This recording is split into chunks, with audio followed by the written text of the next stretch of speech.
Ja toisena Esko Rekkaan, eroa kärkeen 57 sadasosaa. Ja kolmantena Arno Juntura. Neljäs Timo Saresvo, viides Riku Lehtinen, kuudes Jukka Huisman, seitsemäs Heikki Keijonen ja kahdeksas Veli-Pekka Ponkala. Radalle startannut jo Raivokko ja Matti Helkamo lähestyy maalia. Ja radalle starttasi juuri Hyvikäs Lauseura Juha Eerikäs kärkeen. Sarja siis miehet 50 vuotta. Ja radalla ensimmäisen kierroksen 8. nopeamies Juha Eerikäinen, Hyvikäs Lauseura. Ja lähtövuorossa on Tom Karlemu.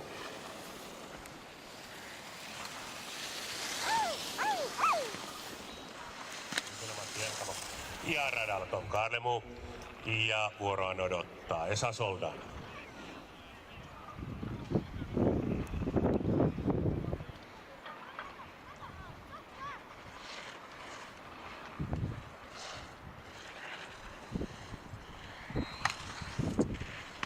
Ja maalia lähestyy Tom Karlemu. Kello pysähtyy aikaan 3. Ja sarjansa kärkeen. Toisena Juha Eerikäinen, kolmantena Matti Helkamo.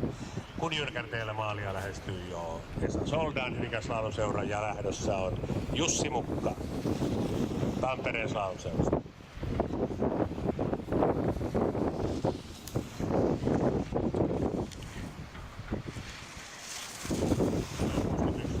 Yhteisaika 1.11.53 ja sarjassa on toiseksi. Ja palkintojen jako pidetään Himos-ravintolan vieressä teltassa puoli tuntia kilpailun loppumisen jälkeen. Kun maalia lähestyy Tampereen Slalomseura ja Jussi Mukka. Ja lähtövuorossa neljänneksi on mies Petri Niskanen Lahden hiihtoseurasta.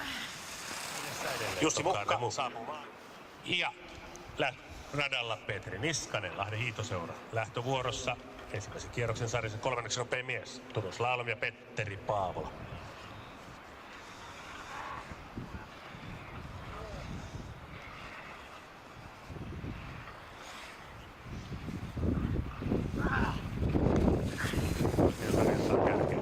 Toisena Tom Karlemu ja kolmantena Jussi Mukka. Radalla ensimmäisen kierroksen kolmanneksi nopein mies Petteri Paavola. Ja lähdössä Slalomseuran Jari Oinas.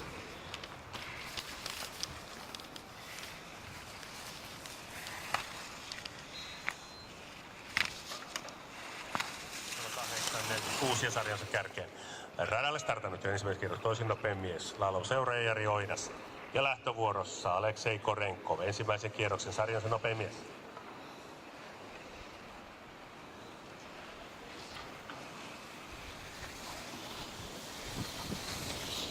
Jari Oinas lähestyy maalia ensimmäisen kierroksen toiseksi nopein mies. Sadasosa kärkeen.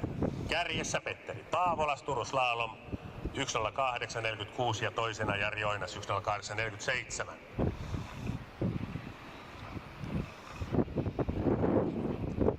Kun maalia lähestyy Aleksei Korenkov from Russia. Aleksei was leading. Ensimmäisen kerran sarjan miehet 50 vuotta. Epävirallisesti tulosten voittaja Aleksei Korenkov 1.07.68. Toinen Petteri Paavola 1.08.46 ja kolmas Jari Oinas 1.08.47. Ja kilpailutuomarit pöytä, kirja, report by the referee.